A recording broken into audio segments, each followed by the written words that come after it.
Student দেখো, আজকে তোমাদের আমি কোর্সে দেখি 1.1 এর ক্লাস 7 এর 1.1 এর অঙ্কগুলো শুরু করতে চলেছি। এখানে বলেছে সিতারা বেগমের ফলের দোকানে 60টি পেয়ারা ছিল। তিনি তার মোট পেয়ারার 1/4 অংশ বিক্রি করলেন। তার কাছে আর কতগুলি পেয়ারা পড়ে রইল? তো এখানে 60টি পেয়ারা ছিল এবং 1/4 অংশ বিক্রি করেছেন। তাহলে কতটা বিক্রি করেছে সেটা আমাকে আগে বের করতে হবে। তো আমরা এখানে লিখব, দেখো লিখে নিয়েছি সিতারা বেগমের ফলের দোকানে 60টি পেয়ারা ছিল, 1/4 অংশ বিক্রি করেছেন। তাহলে অতএব বিক্রি করেছেন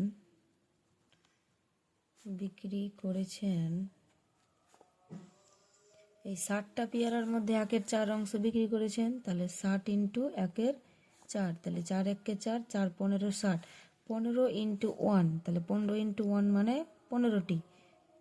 তাহলে 60টা ছিল, 15টি বিক্রি করে দিল। তাহলে অতএব পেয়ারা পড়ে রইল কতটা?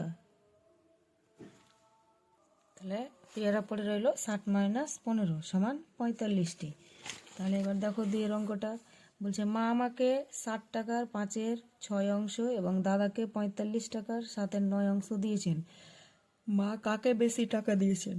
তাহলে মা আমাকে 60 টাকার 5 অংশ দিয়েছে, তাহলে আমাকে কত টাকা দিয়েছে সেটা আগে বের করে নিই। মা আমাকে কত টাকা দিয়েছে? 60 টাকার 5-এর 6 অংশ, তাহলে 60 ইন্টু 5-এর 6, 6 1 6, 6 10 60, তাহলে কত হলো? 50 টাকা। আমাকে কত টাকা দিয়েছে? 50 টাকা। এবং দাদাকে কত টাকা দিয়েছে? মা আমাকে 50 টাকা দিয়েছে এবং দাদাকে দিয়েছে কত? 45 টাকার 7-এর 9 অংশ। 9 1 9, 5 9 45, 5 7 কত হয়? 35 টাকা দিয়েছে। মা দাদাকে দিয়েছে এটা, তাহলে কাকে বেশি টাকা দিয়েছে? আমাকে 50 আর দাদাকে 35 টাকা, তাহলে কাকে বেশি দিয়েছে? আমাকে টাকা দিয়েছে। তাহলে অতএব মা আমাকে বেশি টাকা দিয়েছে। এবার দেখো, গণেশ বাবু 3 দিনে একটি কাজের যথাক্রমে 3-এর 14, 4-এর 7 ও 1-এর 21 অংশ শেষ করেছেন। তিনি 3 দিনে মোট কত অংশ কাজ শেষ করেছেন?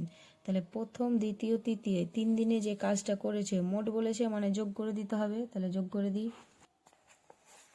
এই যে গণেশবাবু 3 দিনে মোট 3-এর 14, 4-এর 7 ও 1-এর 21 অংশ কাজ করেছেন। তাহলে এটাকে এবার যোগ করে দিই। তো 14, 7 আর 21-এর লসাগু করলে কত হয় তোমরা এদিকে সাইডে করে নিবা। 14, 7 আর 21, এটা 7 দিয়ে দিব। 7 2 14, 7 1 7, 3 7 21, তাহলে 3 2 6, 6 7 কত হলো? লসাগু হলো 42। তাহলে এখানে আমি 42 লিখে দিলাম। 42কে যদি 14 দিয়ে ভাগ করি, দেখো 7 2 14, তাই তো? তাহলে পড়ে থাকছে কে? 3। তো 42কে 14 দিয়ে ভাগ করলে পাবো 3, 3কে 3 দিয়ে গুণ করলে পাবো 9। যোগ থাকলে যোগ দিবা, বিয়োগ থাকলে বিয়োগ দিবা। 42কে যদি 7 দিয়ে ভাগ করি, তাহলে 7 বাদ দিয়ে দাও, তাহলে পড়ে থাকছে 3 2 6। এবার যদি 42কে 21 দিয়ে ভাগ করি, তাহলে 3 7 21, তাহলে 2 পড়ে থাকলো, মানে 2 হবে।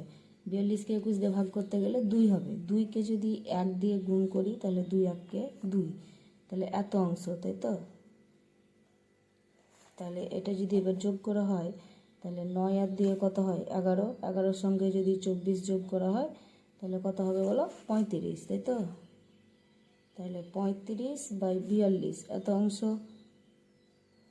এটাকে যদি 7 দিয়ে কাটা হয়, তাহলে 5 7 35, 6 7 42, তাহলে কত পাচ্ছ? 5-এর 6 অংশ। মানে গণেশবাবু 3 দিনে মোট 5-এর 6 অংশ কাজ করেছে। বলেছে কত অংশ কাজ করেছে, তাহলে এটা লিখে দিই। 3 দিনে 5-এর 6 অংশ কাজ করেছেন। এবার বলেছে এখনও কত অংশ কাজ বাকি আছে। তাহলে যে কাজটা করা হয়ে গেছে আমাকে মোট থেকে বাদ দিতে হবে। তাহলে এখানে তো মোট কত অংশ বলেনি, তাহলে আমরা মোটটা ধরে নিব যে 1 অংশ। ধরি মোট 1 অংশ। মোট যদি 1 অংশ হয়, তাহলে বাকি আছে কত? তাহলে বাকি আছে 1 থেকে মাইনাস করে দেব, তাহলে 1 - 5-এর 6 অংশ। তাহলে কত বাকি থাকবে? নিচে 6, 6 1 6, 6 থেকে 5 বাদ দিলে কত হয়? 1, তাহলে 1-এর 6 অংশ। তাহলে এটা বাকি আছে।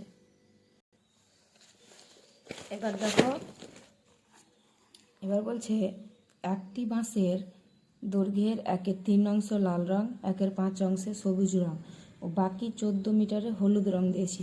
তো এখানে দেখো দুটোতেই অংশ বলেছে, কিন্তু এখানে মিটার বলেছে।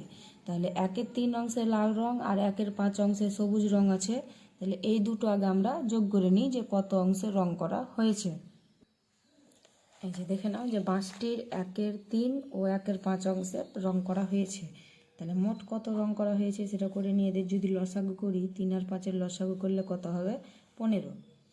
এবার 15কে যদি 3 দিয়ে ভাগ করা যায় তাহলে পাবো 5। 5কে যদি 1 দিয়ে গুণ করা হয়, 5 1-কে 5, যোগ 5কে 15কে যদি 5 দিয়ে ভাগ করা হয় পাবো 3। তাহলে 3 1-কে 3, তাহলে আমি পেলাম 8/15 অংশ। তাহলে এত অংশে রং করা হয়েছে। এবার আমাকে বলেছিল যে বাকি 14 মিটারে হলুদ রং করা হয়েছে, ওটা মিটার দিয়ে বলেছে, কিন্তু কত অংশ রং করা বাকি আছে সেটা আমাকে আগে বের করতে হবে। তাহলে আমরা তো মোট জানি না, তাহলে ধরি মোট 1 অংশ, তাই তো? তাহলে মোট 1 অংশ, তাহলে বাকি থাকবে কত? তাহলে বাকি আছে 1 - 8/15 অংশ, এত অংশ বাকি আছে। তাহলে 15 1-কে 15, 15 থেকে 8 বাদ দিলে 7/15 অংশ, এটা কি বাকি আছে। আর আমাকে বলেছিল যে 14 মিটারে হলুদ রং করা এখনো বাকি আছে। তাহলে 14 মিটার মানেই তো 7/15 অংশ, যেহেতু এটাও বাকি আছে, 7/15 অংশটা বাকি আছে, আর ওখানে বলছে 14 মিটার বাকি আছে। তাহলে আমরা বলতে পারি যে 7/15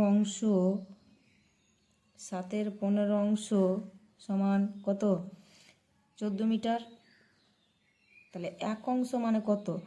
যেহেতু আমি মোট তো 1 অংশ ধরেছিলাম, বাঁশটি কত মিটার লম্বা? মোট বাঁশটি 1 অংশ লম্বা। তাহলে 1 অংশ সমান কত হবে? 1 অংশ মানে নিশ্চয়ই কমবে।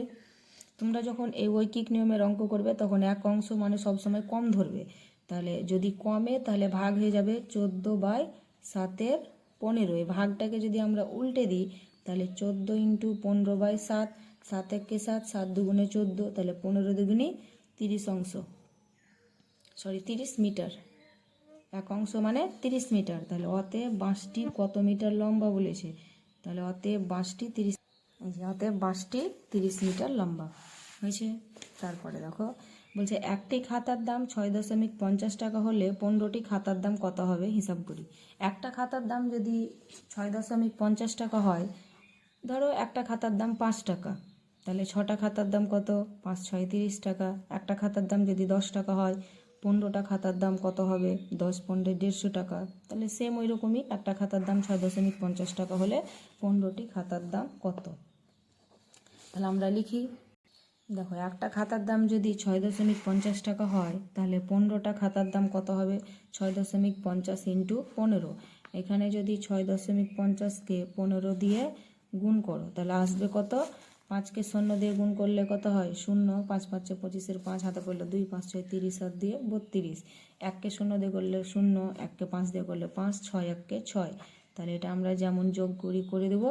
এখানে দুটো সংখ্যার পরে দশমিক আছে, তাহলে ডান দিক থেকে দুটো সংখ্যার পরে দশমিক দিয়ে দাও।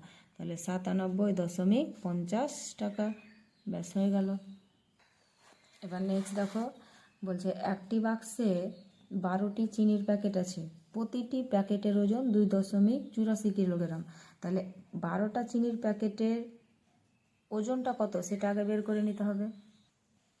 এই যে দেখো বলছে একটি বাক্সে 12টি চিনির প্যাকেট আছে, প্রতিটি মানে একটা, তাহলে একটা প্যাকেটের ওজন যদি 2.84 কিলোগ্রাম হয় তাহলে 12টা চিনির প্যাকেটের ওজন কত সেটা আমি আগে বের করে নিই। তাহলে প্রতিটি আমি লিখে নিচ্ছি। এই যে দেখো প্রতিটি প্যাকেটের ওজন যদি 2.84 কিলোগ্রাম হয় তাহলে 12টি প্যাকেটের ওজন কত হবে? তাহলে 12টি প্যাকেটের ওজন হবে কত? 2.84 × 12 কিলোগ্রাম। এটাকে যদি গুণ করা হয় তাহলে আসবে 34.08 কিলোগ্রাম। এটা 12টা প্যাকেটের ওজন বের হলো। এবার বলেছে যে বাক্সতে প্যাকেটগুলো যে ভরা আছে, তো বাক্স এবং প্যাকেটগুলির মোট ওজন 36 কিলোগ্রাম হলে হিসাব করে দেখি বাক্সটির ওজন কত। তাহলে বাক্স ও প্যাকেটের ওজন কত বলছে? 36 কিলোগ্রাম। চিনির 12টা চিনির প্যাকেট বাক্সতে যদি ভরা হয় তাহলে হচ্ছে 34 কিলোগ্রাম, আর 12টা প্যাকেটের চিনির ওজন এমনি হচ্ছে 34.08 কিলোগ্রাম। তাহলে বলছে যে বাক্সটির ওজন কত? তাহলে তোমরা বলো, চিনিগুলো যদি বের করে নিই, হ্যাঁ, তাহলে বাক্সটার ওজন কী হবে? একসঙ্গে যে চিনিগুলো ভরা ছিল বাক্সতে, তাহলে সেইখান থেকে মাইনাস করে দিতে হবে। তাহলে বাক্সটির ওজন কত হবে? 36 মাইনাস 34.08 কিলোগ্রাম, তাই তো? তাহলে 36 থেকে যদি 34.8 বাদ দেওয়া যায়, 34.8, দেখো উপরে আর দশমিকের পরের সংখ্যা যদি না থাকে তাহলে শূন্য নিয়ে নিতে হয়।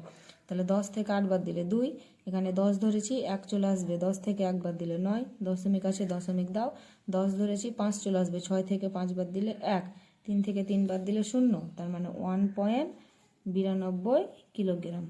এটা হয়ে গেল বাক্সটির ওজন। তারপরে নেক্সট অঙ্ক কী বলছে? 1 বস্তা চালের পরিমাণের 0.75 অংশের দাম 1800 টাকা হলে 0.15 অংশের দাম কত? তাহলে 0.75 অংশ বলেছে, তাই তো? 0.75 অংশের দাম 1800 টাকা। আমাকে সবসময় 1 অংশের দাম বের করতে হবে। তাহলে 1 অংশের দাম, আমি আগেই বললাম, এখানে 1 মানে তোমরা বেশি ভেবে নিও না যে দশমিকের পরে সংখ্যা মানে এটা ছোট এটা বড়। ঐকিক নিয়মের অঙ্কতে সবসময় 1 মানে ছোট ধরবা। তাহলে 0.75 অংশের দাম যত টাকা হবে 1 অংশের দাম নিশ্চয়ই কমবে। তাহলে 1800 বাই 0.75 টাকা, এটা হলো। এবার আমাকে বলেছে 0.15 অংশের দাম কত? তাহলে 1 অংশের দাম যত টাকা হবে 0.15 অংশের দাম নিশ্চয়ই বাড়বে। তাহলে বাড়লে এটার সঙ্গে 0.15 কী হয়ে গেল? গুণ হয়ে গেল। এখানে যদি আমি দশমিক তুলে দিই তাহলে উপরে 2টো শূন্য পাবো একের পরে, আর এখানে যদি আমি দশমিক তুলে দিই তাহলে নিচে 2টো শূন্য পাবো। তাহলে এই শূন্য কেটে দাও। এবার দেখো 15 দিয়ে যদি কাটো, 15 1 15, 5 15 কত হয়? 75। 5কে যদি 1800 দিয়ে কাটো, 5 1 5, এখানে 18 আছে, তাহলে 5 3 15, বাকি থাকলো 3, 3টে যদি এখানে বসাই তাহলে 30 হচ্ছে, 5 6 30, একটা শূন্য বসে গেল, তাহলে কত হলো? 360 টাকা। তাহলে লিখে দাও, অতএব 0.15 অংশের দাম 360 টাকা। এবার দেখো 8 অঙ্কটা বলছে অনিতাদি তার জমির পরিমাণের অর্ধেকের 7/8 অংশ নিজের ভাইকে দিয়েছেন। তাহলে তার জমির পরিমাণ কত? তার জমির পরিমাণ মনে করি 1 অংশ। তার জমির পরিমাণ